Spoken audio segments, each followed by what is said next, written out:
G'day folks, it's Tony Fortunato from the technology firm. We're going to do something yet a little bit different. So today I'm going to talk a little bit about Python scripts, something I wrote. I'm going to give you the code if you want to go play with it, the output, and how we calibrate and baseline the application against the real packet on the wire using Wireshark. So there's a whole bunch of stuff to unpack in this little tiny video. First things first, I'm not going to go through all of this Python's code with you. It's pretty obvious. If you don't know Python, you can go online a million places. You can learn this stuff. And again, I will paste this into the article, so you can just copy paste it into your favorite text editor, and you can run this script if you like. This is the output of the script. And one of the things that I always do when I write scripts is I make sure there's a date and a timestamp with whatever I have. And that way I can correlate that back to a trace. In this case, this is my trace from Wireshark.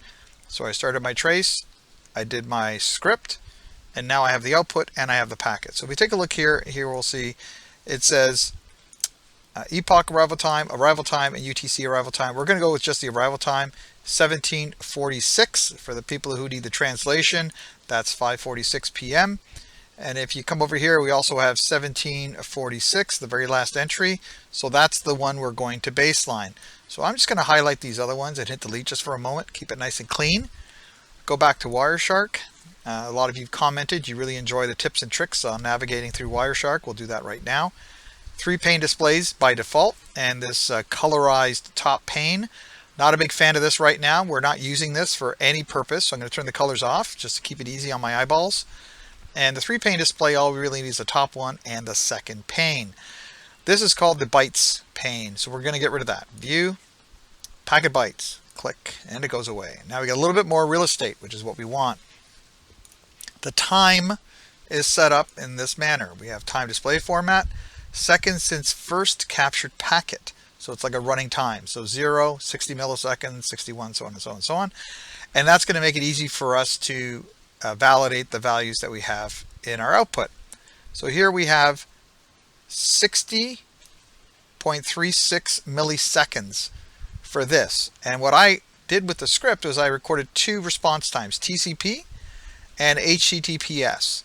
And I wanted to graph that over time. So this is just one line of several when you run the script. So now if we look at our trace file, you'll see 0, 60. And there's our sin ac. See that?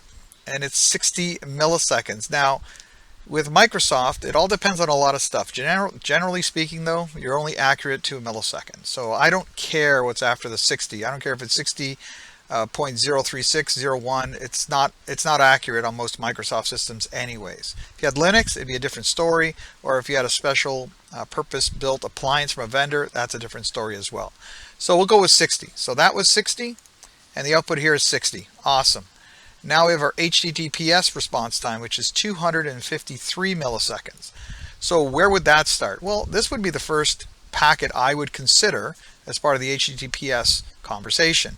So we're going to right click on it, and I'm going to set the time reference, or Control T. When you do that, it kind of zeroes it out. Now the timer starts at this point. If we scroll down, we'll go to the last fin ac here, 253 milliseconds. And if we take a look at our output, 253 milliseconds. So my little lightweight Python script is dead on accurate with the actual trace. Now I would not take this one test and say it's always going to be exact. I would probably do what I always do, 5 tests, drop the high, drop the low, average 3, and see how close that is. And if there's a variance, I would know it's give or take 5 milliseconds, whatever it happens to be. So that's it, folks. Quick and easy. It's under 5 minutes. Try that script out if you've never played with Python before, and do it yourself. Have a good day. Bye for now.